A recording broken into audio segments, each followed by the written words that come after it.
Pantun rohani untuk hari ini, Kamis 9 Juni 2022 dengan Feby di Surabaya bersama Rere di Salatiga. Dari Injil Matius bab 5 ayat 20 sampai 26.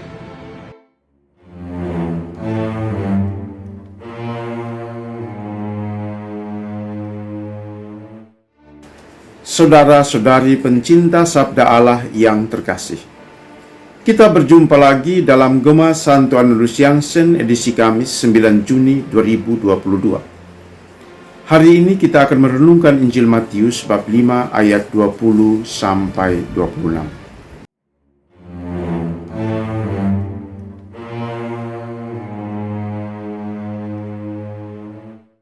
Hidupnya bagai seorang musafir, selalu pergi untuk waktu yang lama. Yang mengatakan saudaranya kafir harus dibawa ke mahkamah agama.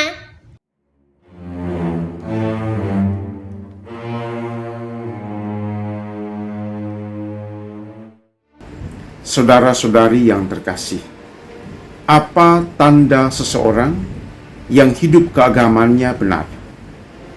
Secara sederhana kita akan mengatakan bahwa orang yang hidup keagamannya benar adalah dia yang rajin beribadat, yang taat kepada perintah Allah, melakukan yang baik, dan menghindari yang jahat. Semua itu benar adanya, karena itu adalah salah satu ukuran hidup keagamaan yang benar. Yesus tidak menyangkal hal itu. Ia menunjukkan bahwa orang yang hidup keagamannya benar adalah orang yang tidak membunuh orang lain. Membunuh dalam pemahaman kita adalah menghabisi hidup seseorang dengan cara kekerasan. Dipukul, dicekik, digantung, ditabrak, dan lain-lain sebagainya. Yesus memperdalam, memperluas arti pembunuhan. Dalam khotbah di bukit, Yesus tidak menghapus larangan Allah dalam 10 perintahnya untuk tidak membunuh. Ia mengakui dan menegaskan hal itu. Tetapi Yesus memperluas dan memperdalam makna pembunuhan, yakni membunuh tidak lagi sekedar dipahami sebagai menghabisi hidup seseorang dengan kekerasan, tetapi amarah yang meluap-luap yang kita lampiaskan kepada orang lain, itu juga pembunuhan. Ketika kita marah berlebih-lebihan, tidak menguasai diri kita, kita cenderung untuk mengucapkan kata-kata yang keras, yang kotor, yang tidak manusiawi, yang melecehkan, yang merendahkan, yang membuat orang sakit hati.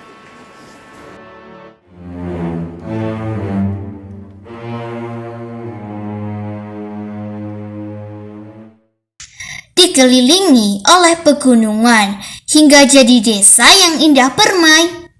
Janganlah mengadakan persembahan jika hatimu masih belum berdamai.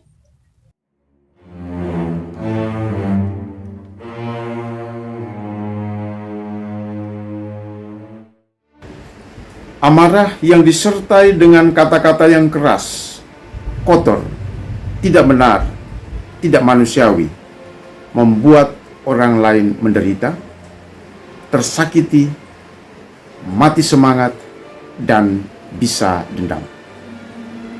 Banyak orang yang kemudian membalas dendam, membunuh orang lain karena kata-kata yang menyakitkan hati.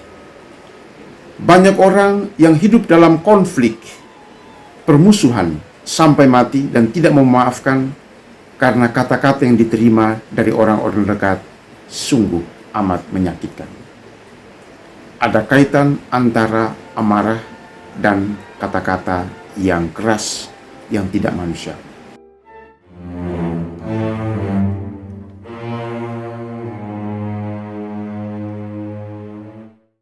Hobinya selalu adakan pesiar agar hidupnya tidak terasa jenuh. Sesungguhnya engkau tak akan keluar sebelum melunasi hutang-hutangmu.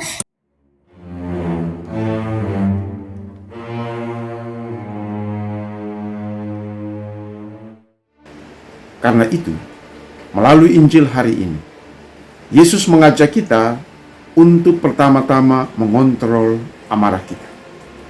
Kita harus mengendalikan diri. Tentu banyak hal, banyak orang yang mencoba atau menantang kesabaran kita, yang mencoba untuk kita selalu marah. Tapi kita harus berusaha untuk mengontrol diri.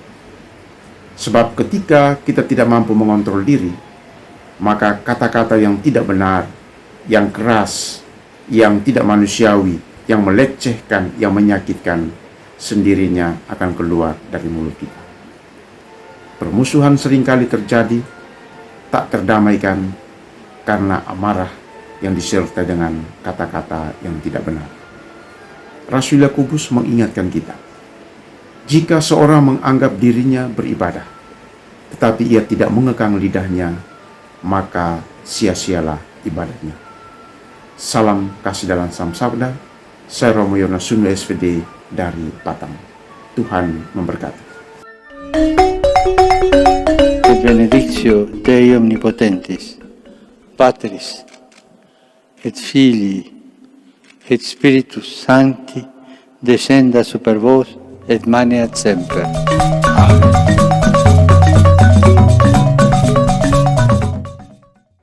Semangat pagi! Selamat mengadakan persembahan dengan hati yang sudah damai.